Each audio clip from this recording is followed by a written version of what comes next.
नमस्कार दोस्तों, क्या आप एक्सेल में सैलरी शीट बनाना चाहते हैं? बिल्कुल सही वीडियोज़ पे आए हैं और आज हम सीखेंगे एक्सेल में एक प्रोफेशनल तरीके से सैलरी शीट कैसे बनाते हैं। तो इस टॉपिक पे आज की हमारी वीडियोज़ है। आप लोग इस वीडियोज़ में बने रहे और आज सिखाएंगे हम आप लोगों को एक्सेल में प्रोफेशनल तरीके से एक सैलरी शीट बनाना। ठीक है, तो चलिए आइए शुरू करते हैं हम अपनी वीडियोज़ को, और वीडियोज़ को अंत तक आप लोग ज़रूर देखें और बताएं कमेंट में कि किस तरह का मेरा सैलरी शीट का वीडियोज है। रिव्यू जरूर दे लास्ट में, और चैनल पे पहली बार है तो सब्सक्राइब करके अपनी दोस्तों को सबके साथ शेयर भी कीजिए। चलिए हम अपने टॉपिक को स्टार्ट करते हैं।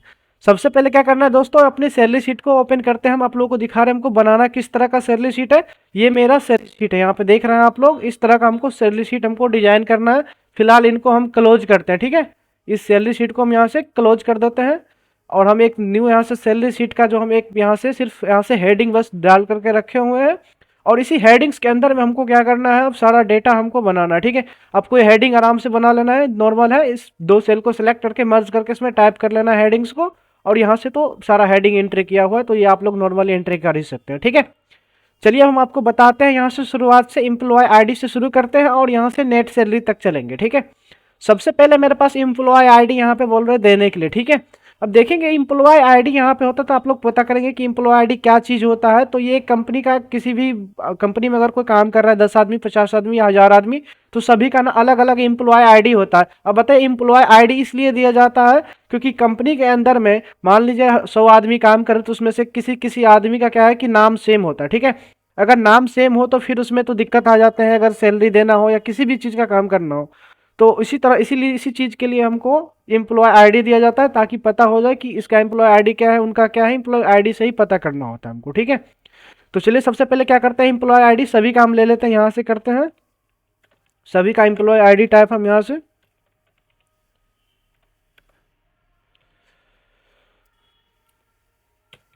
चलिए यहाँ से सभी का हम एम्प्लॉय आईडी बना लेते हैं। ठीक है, यहाँ से हम 15 लोगों का एम्प्लॉय आईडी ले लेते हैं। ठीक है, और वहाँ पे क्या करना है, सभी का नेम ले लेना। ठीक है, जितने भी आदमी हैं सभी का आप लोगों को यहाँ से नेम टाइप कर लेना है। ठीक है, चलिए हम यहाँ पे नेम ले लेते हैं फटाफट।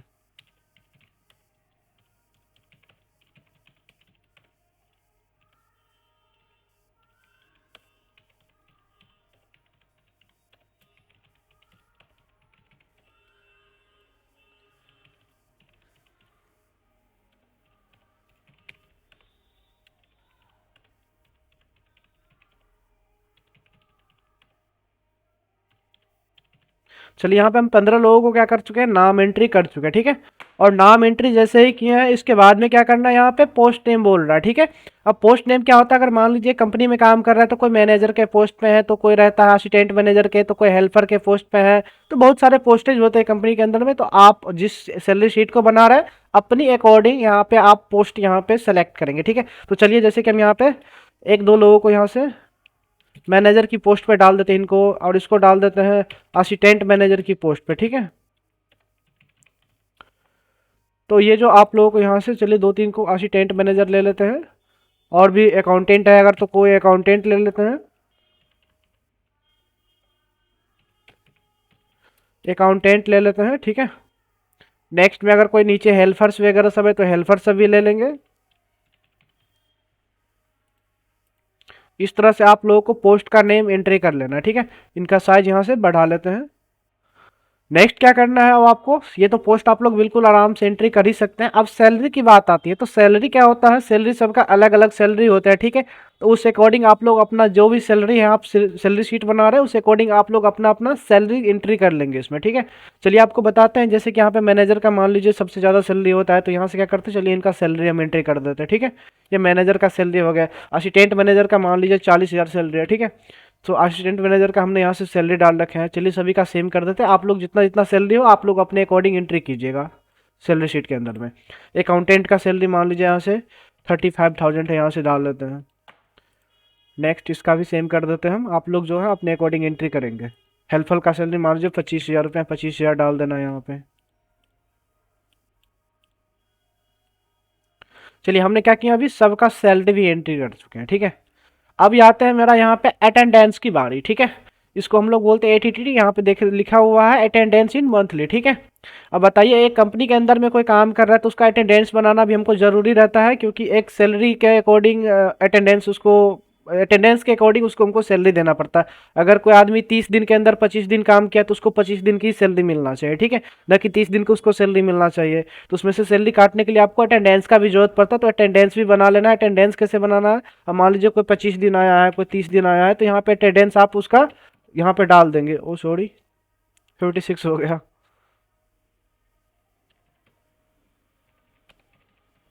चलिए हम यहाँ पे सभी का अटेंडेंस यहाँ पे क्लियर कर लेते हैं।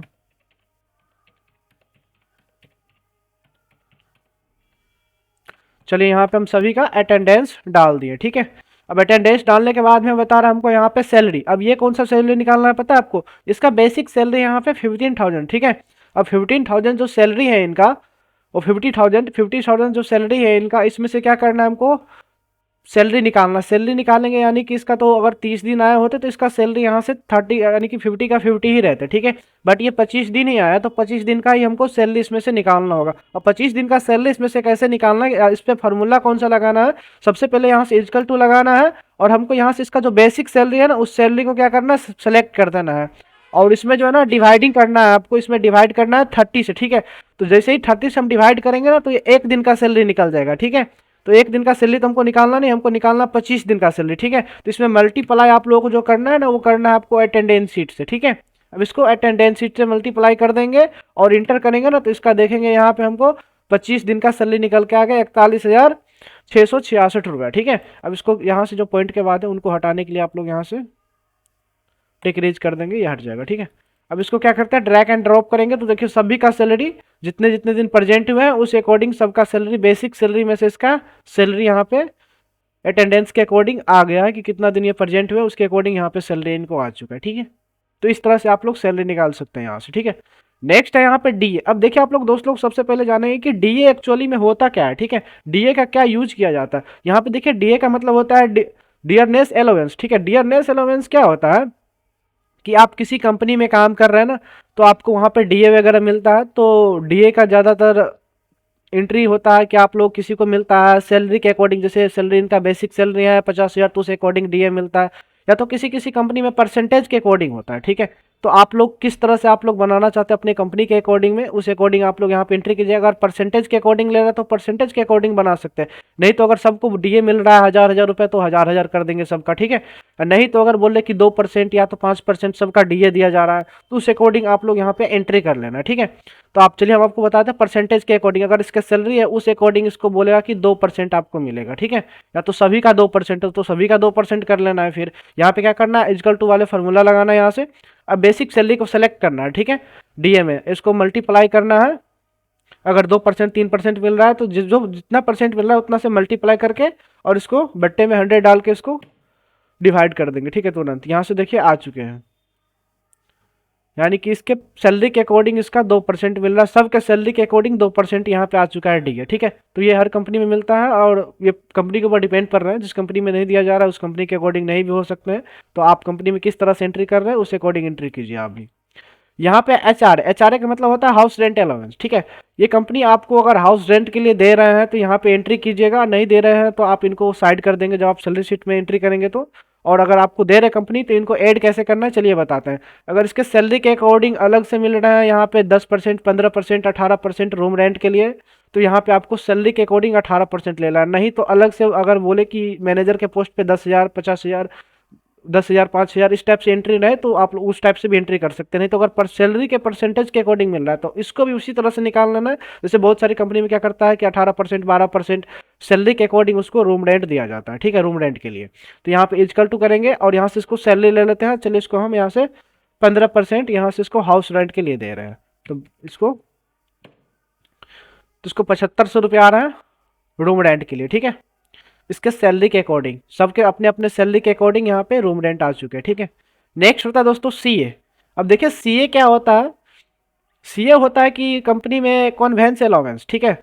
ये होता है आपको कन्वेंस अलाउंस, जैसे आप कंपनी में काम कर रहे हैं, जैसे यहाँ पे मैनेजर के पोस्ट पे है कोई, ठीक है। अब मैनेजर के पोस्ट पे है ये आदमी तो हमेशा कंपनी के अंदर ही ज़्यादातर रहते हैं। अगर कोई हेल्पर है, अगर ये जाके कहीं पे काम कर रहा है, या तो असिस्टेंट मैनेजर जाके कहीं काम कर रहा है, कोई भी जाके काम कर रहा है कहीं और बाहर जाके, कंपनी से बाहर जाके काम करना पड़ता है, ठीक है।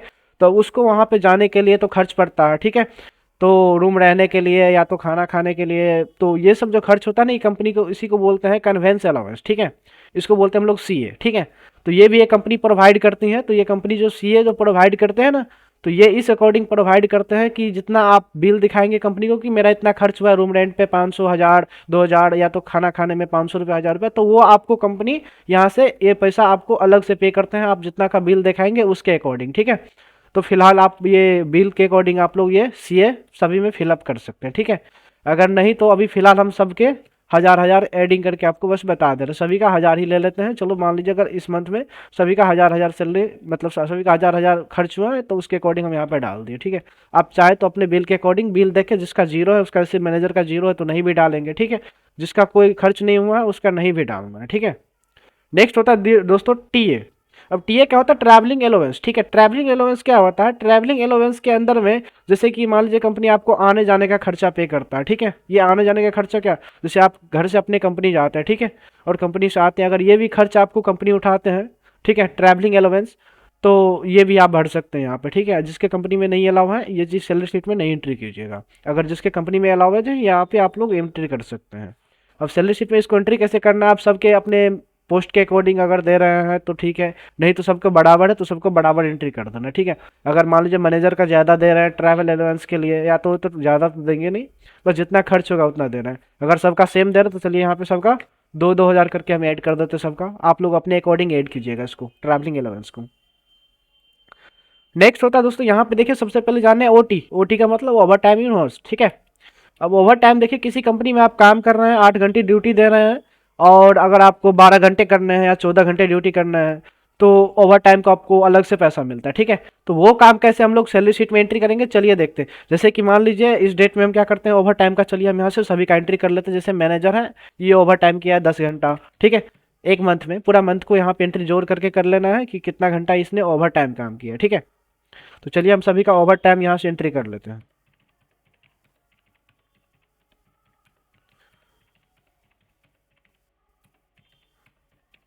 चलिए यहाँ पे सभी का हम ना ओवर टाइम एंट्री कर चुके हैं। तो चलिए हम इनका क्या करते हैं, यहाँ पे ओटी टाइम यहाँ पे एंट्री कर चुके हैं, यानी कि ओवर टाइम कितने कितने घंटे इस सबने काम किया यहाँ पे एंट्री कर चुके हैं। और नेक्स्ट क्या करना है हमको, यहाँ से ओवर टाइम की सैलरी निकालना है। ओवर टाइम की सैलरी निकालना है कैसे? सबसे पहले यहाँ पे इक्वल टू लगाना है। इक्वल टू लगाने के बाद में इसको क्या करना है, बेसिक सैलरी सेलेक्ट करना है, ठीक है, क्योंकि बेसिक सैलरी के अकॉर्डिंग ही इसको ओवर टाइम की सैलरी मिलेगी। तो यहाँ से बेसिक सैलरी सेलेक्ट करना है और इनको डिवाइड करना है 30 से, ठीक है। 30 से इसलिए डिवाइड करेंगे, जैसे ही 30 से डिवाइड करते हैं तो 1 घंटे की सैलरी निकालना, ठीक है। इसको डिवाइड करके एक एक दिन में कितने घंटे होते हैं, 8 घंटे ड्यूटी होते हैं। तो 8 घंटे के अकॉर्डिंग हमको सबसे पहले यहाँ से 8 डाल लेना, ठीक है। 8 घंटे डाल लेना है, एक दिन में 8 घंटे होते हैं, ठीक है। मल्टीप्लाई इनको करना है इससे, जो हमारा ओवर टाइम की हॉर्स है, ठीक है। इसको यहाँ से इससे मल्टीप्लाई करेंगे और इंटर करेंगे, तो इसके एक दिन की सैलरी, एक दिन बता रहे 10 आवर्स की सैलरी निकल चुके हैं, ठीक है। 10 घंटे की इसकी सैलरी कितनी होनी चाहिए, उस अकॉर्डिंग यहाँ से सभी का सैलरी निकाल सकते हैं, ठीक है। इनको जीरो है ना साइड में, पॉइंट के बाद इनको साइड कर दीजिए। इनका देखिए यहाँ से टोटल सैलरी निकल चुके हैं, ओ सॉरी, ओवर टाइम की सैलरी यहाँ से निकल चुके हैं, ठीक है। तो इस तरह से आप लोग ओवर टाइम की सैलरी निकाल सकते हैं। नेक्स्ट टाइम मेरे पास यहाँ पे ग्रोस सैलरी। अब देखिए ग्रोस सैलरी क्या होता है पता है आपको?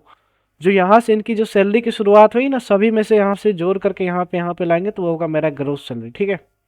अब जोड़ना किस किस को चलिए बताते हैं। सबसे पहले इक्वल टू लेंगे। अब हमको यहाँ पे बेसिक सैलरी को कुछ नहीं करना है, ठीक है। बेसिक सैलरी को नहीं जोड़ना है, क्योंकि यहाँ पे इनका बेसिक सैलरी में से अटेंडेंस के अकॉर्डिंग बच के जो आया है, इस सैलरी को लेना है, ठीक है, क्योंकि ये आपका सैलरी होगा, ठीक है।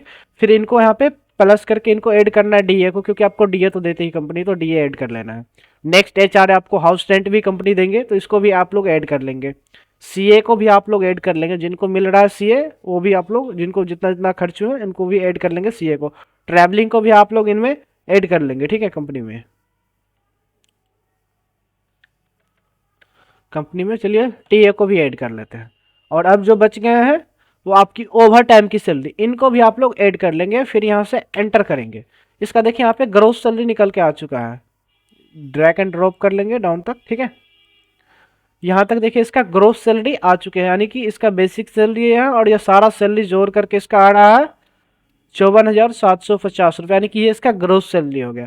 तो दोस्तों अब हम देखेंगे यहाँ से पीएफ निकालना कैसे। पीएफ निकालते हैं, यानी कि प्रोविडेंट फंड। ये प्रोविडेंट फंड क्या होता है दोस्तों? प्रोविडेंट फंड होता है कि मेरे जो सैलरी है ना, इसके अकॉर्डिंग 5% या 10% हर महीने कंपनी काटता है, जो कि आप कंपनी जब छोड़ते हैं तो या तो 1 साल में 2 साल में, तो पैसा को आप एक मुश्त आप अपने पीएफ में से निकाल सकते हैं। ठीक है, इस तौर पे आपको कंपनी पीएफ काटता है। तो चलिए सबसे पहले देखते हैं पीएफ निकालना कैसे है। पीएफ से आपके सैलरी के अकॉर्डिंग बोलेंगे 5% इनका पीएफ काटना है। तो सभी के सैलरी के अकॉर्डिंग 5% पीएफ काटने के लिए सबसे पहले इक्वल टू लगाना है, बेसिक सैलरी को सेलेक्ट करना है, मल्टीप्लाई 5 और डिवाइड 100 से कर देना है। एंटर करेंगे, देखेंगे इसका पीएफ यहाँ से निकल चुका है। तो इस तरह से आप लोग पीएफ निकाल सकते हैं।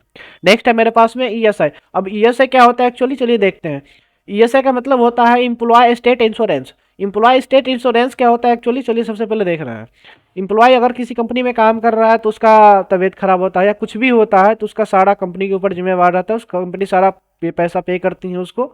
तो उसके तौर पे आपको ईएसआई काटते हर कंपनी 1% या तो 0.75% जो भी काटते हैं हर महीने आपके सैलरी में से काट लेंगे। ठीक है, तो चलिए ये कैसे एंट्री करना है। सबसे पहले होता है इक्वल टू लगाना है, बेसिक सैलरी को सेलेक्ट करना है, मल्टीप्लाई करना है इनको 0.75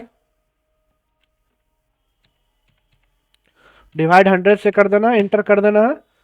सभी का यहाँ से देखेंगे निकल चुका है यहाँ पे ईएसआई। ठीक है, तो जितना जितना ईएसआई कटेंगे सभी का यहाँ पे टोटल ईएसआई आ चुका है। अब आपको नेट सैलरी निकालना है। तो दोस्तों नेट सैलरी निकालने के लिए इक्वल टू लगाना है, इसमें से ये जो सैलरी आपकी ग्रोथ सैलरी, इसमें से आपको ये दोनों चीज माइनस हो जाएंगे। ठीक है, पीएफ और ईएसआई माइनस होकर आपको सैलरी दिया जाता है। ठीक है, और आपका यहाँ पे टोटल सैलरी कितना आ रहा है यहाँ पे देख लीजिए आप लोग।